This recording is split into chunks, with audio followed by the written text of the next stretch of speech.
അങ്ങനെ പ്രത്യേകിച്ചൊന്നുമില്ല, ഒന്ന് ഇമ്പ്രസ് ചെയ്യാനായിട്ട്. അതൊന്നും നടക്കില്ല. അല്ല, നിന്റെ വീട്ടിൽ നിന്ന് ആരെങ്കിലും വരുന്നുണ്ടോ? അച്ഛൻ ഭയങ്കര ബിസിയാ, പിന്നെ ചേട്ടനാണെങ്കിൽ സോഷ്യൽ വർക്കുമായിട്ട് നീ എപ്പോഴും ഇത് പറയുമല്ലോ. നിന്റെ ചേട്ടനെ ഒന്ന് എനിക്ക് പരിചയപ്പെടുത്തി തരുമോ? ചേട്ടനെയോ? അതൊന്നും പറ്റൂല, ചേട്ടൻ ഭയങ്കര ബിസിയാ.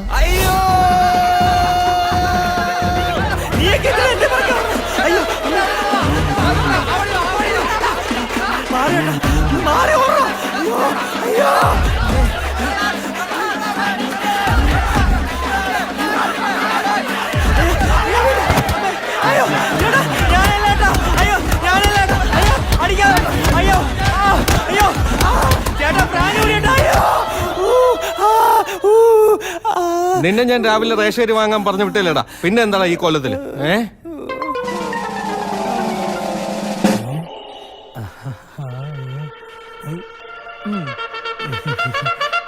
രാവിലെ സഞ്ജയ് നോക്കി എങ്ങോട്ട്? എടാ അച്ഛൻ റേഷൻ വാങ്ങാൻ പറഞ്ഞു വിട്ടേടാ. നീ ഇങ്ങനെ അടിമക്കനായിട്ട് ജീവിച്ചോ? ഡാ റേഷൻ അടി ചുമന്നാലൊന്നും നീ ഫേമസ് ആവില്ല. എന്നാര് പറഞ്ഞു? അരിച്ചൊക്കെ ചുമന്നല്ലേ ടോമിനെ ഫേമസ് ആയത്. മാത്രമല്ല എന്നെ കണ്ട തീവണ്ടിയിലെ ടോമിനിയുടെ ലുക്ക് ഉണ്ടെന്ന് എല്ലാരും പറയുന്നത്.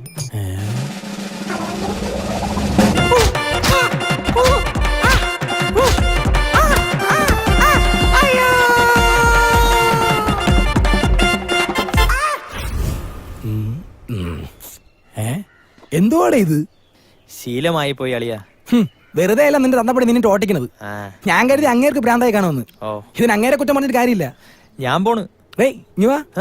നീ ഇങ്ങനെ നടന്നാലൊന്നും ഫേമസ് ആവില്ല. ഇപ്പോഴത്തെ നിന്റെ ആഗ്രഹം എന്താ? നിന്നെ നാലാൾ അറിയണം, അതുവഴി നിനക്കൊരു സിനിമയിൽ അഭിനയിക്കാൻ ചാൻസ് കിട്ടണം. അതിന് ഒരുപാട് വഴികളുണ്ട്. അതെന്ത് വഴി? നമുക്കൊരു പ്രാങ്ക് വീഡിയോ ചെയ്യാം. പ്രാന്ത് വീഡിയോ? ഒന്ന് പോടേ. പ്രാന്തല്ലടാ, പ്രാങ്ക്.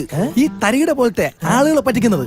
അതാവുമ്പോ ആളുകൾക്ക് ഒരു എന്റർടൈൻമെന്റ് ആവും, നിറയെ ഫാൻസും കിട്ടും, നിനക്ക് സിനിമയിലും കേറാം. അതെങ്ങനെ ചെയ്യൂടെ? അതിനൊക്കെ വഴിയുണ്ട്. അളിയ, ഇതാണ് പറ്റിയ സ്ഥലം. ഇവിടെ നമ്മൾ എന്തേലും ചെയ്താ അതാരെങ്കിലും കാണും. ചുമ്മാ അല്ലടാ നിന്നെ തീവണ്ടി കളയാതെടാ. ഇത് മൊത്തം തുപ്പലാണല്ലോ. എടാ ഈ ചന്തയിൽ നമ്മൾ എന്ത് ചെയ്യാനാടാ? നീ ആ നിൽക്കുന്ന ചേട്ടനെ കണ്ടാ? ആ വെള്ളയിൽ വരയിട്ട ഷർട്ടല്ലേ? നീ നൈസായിട്ട് പോയി പുള്ളിയുടെ പേഴ്സ് ഓടിച്ചിട്ട് ഓർഡർ.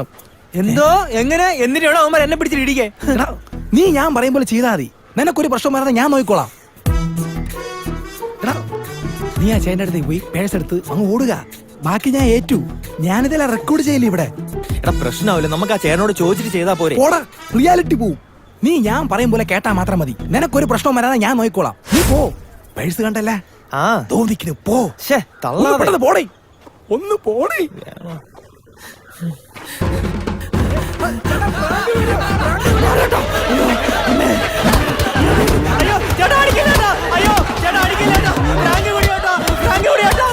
മണ്ടത്തരങ്ങൾ കാണിച്ചോണ്ട് വന്നോളൂ, ബാക്കിയുള്ളവന് പണിയുണ്ടാക്കാൻ. നീ തന്നെ തന്നെ അങ്ങ് പിടിച്ചാ മതി. അയ്യോ അമ്മോ. ചേട്ടാ ഞാൻ പറഞ്ഞ കാര്യം എന്തായി? എന്തായി? ടൂറ് പോണ കാര്യം. നിന്റെ സ്കൂളിൽ നിന്ന് പോണ സ്റ്റഡി ടൂർ അല്ലേ? ഞാൻ വന്നിട്ട് എനിക്ക് എന്താ ഗുണം? ചേട്ടാ വരാന്ന് പറഞ്ഞില്ലേ ചേട്ടാ? പ്ലീസ് ചേട്ടാ ഒന്ന് വാ ചേട്ടാ. ചേട്ടനെ കൊണ്ടുവരാന്ന് ഞാൻ പറഞ്ഞു പോയി ചേട്ടാ, പ്ലീസ് ചേട്ടാ. ഒന്ന് മിണ്ടായിരടേ. ഇവിടെ കോണം കത്തപ്പോഴാണ് ചന്തി എഴുവലി. ഓ ശരി, എനിക്ക് അവസരം വരും അല്ലേ അച്ഛാ? അച്ഛാ ഈ വരുന്ന 15-ാം തീയതി സ്കൂളിൽ നിന്ന് ടൂറ് പോവാ. എന്റെ കയ്യിൽ നയാ പൈസ ഇല്ല, തൽക്കാലം നീ തൂറണ്ട. പൈസയൊന്നും കൊടുക്കണ്ട, ഫ്രീ ആയിട്ടാ കൊണ്ടുപോന്നേ. ശരിക്കും? എന്നാ ഞാൻ കൂടെ വരട്ടാ? അച്ഛന്മാരെ ഒന്നും കൊണ്ടുപോകത്തില്ല. അല്ല, നീ എങ്ങോട്ടാ ടൂർ പോകുന്നേ? മറൈൻ ഡ്രൈവിലേക്ക്. മറൈൻ ഡ്രൈവോ? മറൈൻ ഡ്രൈവാ?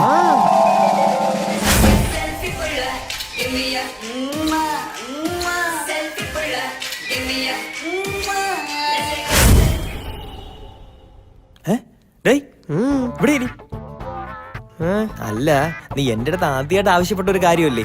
അതിന് നിനക്ക് നിർബന്ധമാണെങ്കിൽ ഞാനും കൂടെ വരായിരുന്നു. ഇല്ല, നിർബന്ധമൊന്നുമില്ല.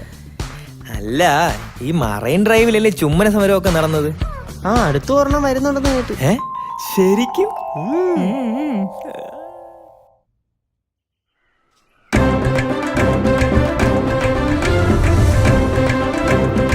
എടോ ഇതൊക്കെ ഒരു സമരം എന്ന് പറഞ്ഞാൽ അത് എന്റെ ആയ കാലത്ത് 90-95 തോന്നുന്നത്. 95? 95 ഇന്ത്യ സ്വതന്ത്രയായില്ലേ? പിന്നെ ഏത് സ്വാതന്ത്ര്യ സമരം? കൊല്ലല്ലടോ, എന്റെ നെഞ്ചളവാ പറഞ്ഞേ. ആ നെഞ്ചും പിരിച്ച് ഞാൻ സമരത്തിന് മുമ്പിൽ നിന്നാൽ ബ്രിട്ടീഷ് പട്ടാളം വെടിവെക്കാൻ മറക്കുന്നല്ലോ, വിറയ്ക്കും. അത് ഇടയ്ക്കാരോ പറയുന്നത് ഞാനും കേട്ടായിരുന്നു. ഇതാരാണെന്ന് പറഞ്ഞെ? പെങ്ങള മോനാ, നീ വിചാരിച്ചാൽ ഇവൻ ഒരു പണി തരപ്പെടുത്തി കൊടുക്കാൻ പറ്റും. എന്നിട്ട് എനിക്ക് പണിയിട്ടണം അല്ലേ? നിനക്ക് അങ്ങനെ തന്നെ വേണം. ഏയ് അങ്ങനൊന്നുമല്ല, നല്ല ഗുരുത്വമുള്ള പയ്യനാ, കണ്ടില്ലേ? ആ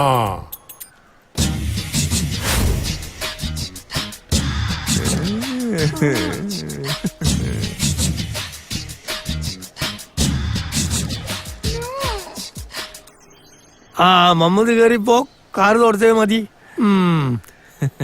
അതിന് ഞാൻ കാറ് തുടച്ചു കഴിഞ്ഞില്ലല്ലോ മുതലാളി. ഒരുപാട് അങ്ങനെ തുടക്കണ്ട.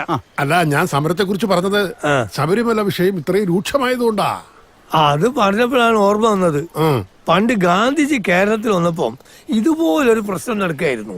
കേരളം നിന്ന് വിറക്കല്ലേ. അന്ന് ആ സമരത്തിന് മുമ്പിൽ നിന്നത് ആരാ? നിന്റെ തന്ത. ഞാനടോ ഞാൻ. കണ്ടില്ലേ? അന്ന് ഗാന്ധിജി നേരിട്ട് എന്നോട് മോനെ പുഷേ, അല്ല സ്നേഹത്തിൽ അങ്ങനെയാണ് എന്നെ മൂപ്പര് വിളിക്കുക. ഓ അതെ, ഇപ്പോഴും നാട്ടുകാർ അങ്ങനെയൊക്കെ തന്നെ വിളിക്കുന്നേ, പക്ഷെ കേൾക്കാതെയാണെന്ന് മാത്രം. ചെറുക്കനെ കൊണ്ട് തോറ്റ്. ഇതാരാണെന്നാ പറഞ്ഞേ? പെങ്ങടെ മോനാ. നിനക്ക് അങ്ങനെ തന്നെ വേണം. മോളെ, അച്ഛൻ രാവിലെ തുടങ്ങിയോ? ഞാനിവർക്ക് കുറച്ച് ടിപ്സ് പറഞ്ഞു കൊടുക്കായിരുന്നു. രാവിലെ ഞങ്ങളെ പിടിച്ചിരുത്തി കത്തി വെക്കുക, ഒന്ന് ഞങ്ങളെ രക്ഷിക്കൂ. അല്ല, ഞാൻ വെറുതെ. അച്ഛ ഇന്ന് ബാങ്കിൽ ഓഡിറ്റിംഗാ, സോ വരാ ലേറ്റ് ആവും. മകന്റെ ഭാര്യ നമ്മുടെ മനുവിന്റെ. അച്ഛാ ഞാൻ വൈകിട്ട് വീട്ടിലൊന്ന് കേറിയിട്ടേ വരൂ. അച്ഛന് തീരെ സുഖമില്ല. അയ്യോ, ഇന്നലെ അമ്മ വിളിച്ചപ്പോ പറഞ്ഞിരുന്നു ആ പഴയ നെഞ്ചുവേന വീണ്ടും വന്നു. അയ്യോ, എന്ത് പറ്റി? ഞാൻ 2 ദിവസം മുമ്പ് വിളിച്ചതാണല്ലോ. വെറുതെ അല്ല, അവിടെ വിളിച്ച് ഈ കഥയൊക്കെ പറഞ്ഞു കാണും. മോളെ, നീ എപ്പോ തിരിച്ചെത്തും? ഞാൻ ലേറ്റ് ആവും. മോളുടെ സ്കൂളിൽ നിന്ന് ടൂർ പോയിരിക്കുക. അച്ഛൻ ഒന്ന് അവളെ പിക്ക് ചെയ്യണേ, മറക്കല്ലേ. അവൾ ഇവിടെ അടുത്തൊരു ബാങ്കിലാ വർക്ക്. ഓ അത് ശരി. മോളെ ഞാൻ കൊണ്ടുവിടാം. വേണ്ട മമ്മദ്ക്ക, ഞാനൊരു ഓട്ടോ വിളിച്ച് പോയിക്കോളാം. പിന്നെ വൈകുന്നേരം മോളെ കൂട്ടാൻ അച്ഛന്റെ കൂടെ ഒന്ന് പോണേ, മറക്കല്ലേ. ഓ ശരി. അല്ല കേശവ, ഞാൻ പറഞ്ഞ കാര്യം ശബരിമല അല്ലേ? അതിന് ഇവന്റെ ജോലിക്കാര്യം. നീ ഇങ്ങോട്ട് അടുത്ത് വന്നേ. അതെ, നീ ഇവിടെ നേരെ പുറത്തിറങ്ങുക. എന്നിട്ടൊരു ഓട്ടോ പിടിച്ച് പാളയത്തിലേക്ക് പോവുക.